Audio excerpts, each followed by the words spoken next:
like if there's makeup or something, because they might not be with the other cotton swabs. Sometimes they are, but it depends on the store.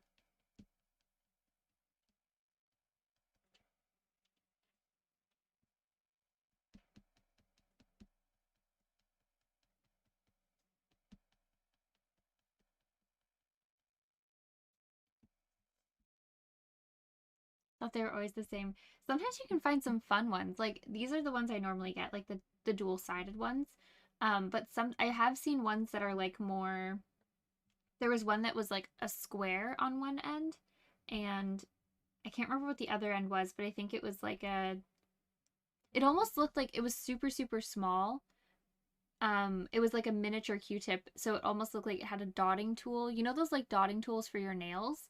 It almost looked like one of those, but in cotton. So I've seen those ones before too.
They both will take different art needs. Yeah, for sure.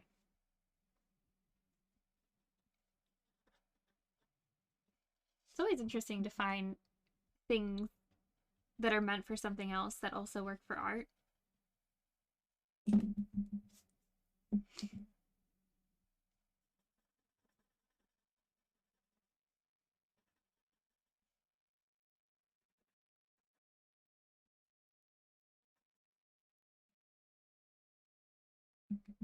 There was an artist I think I saw a TikTok of theirs, and they were talking about how they use makeup sponges like beauty blenders to do their painting because it has such a dense it's a really dense sponge. I have mine. Mine's kind of like dirty, but you know, it has makeup on it as expected. But like it's such a dense sponge, but it's really soft, so it kind of the way it arranges the paint is really helpful. So they cut them up and use like they cut the shape that they need and they use it like that.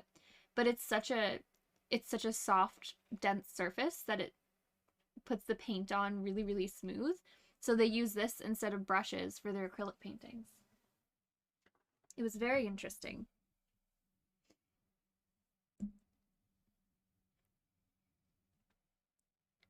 Vinyl gloves found that I don't leave hand traces on your polymer clay. Yeah, that's a good point. And I think people also use like plastic wrap, like cling film. They use it on top of their clay before they use their clay cutters, like the little cookie cutters, because then it prevents it from squishing the thing more and it keeps it nice and smooth.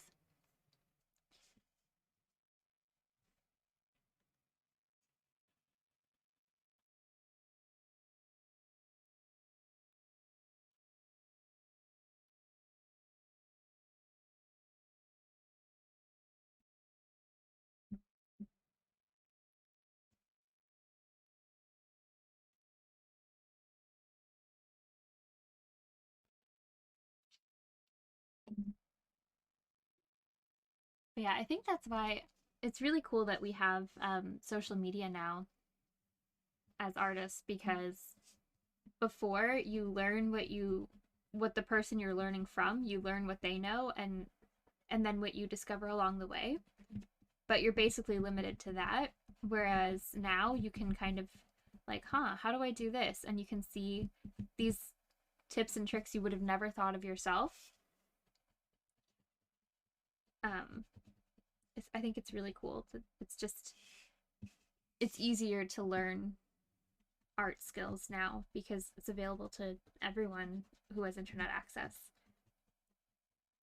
or even just a library card because internet access. And then also there's books and stuff you can get.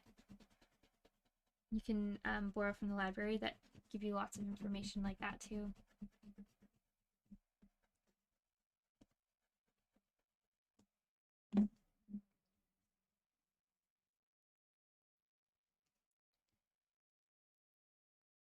Especially in the tea, learn to limit my sculpting to cooler days. Oh my gosh, yeah, it's gonna get all melty.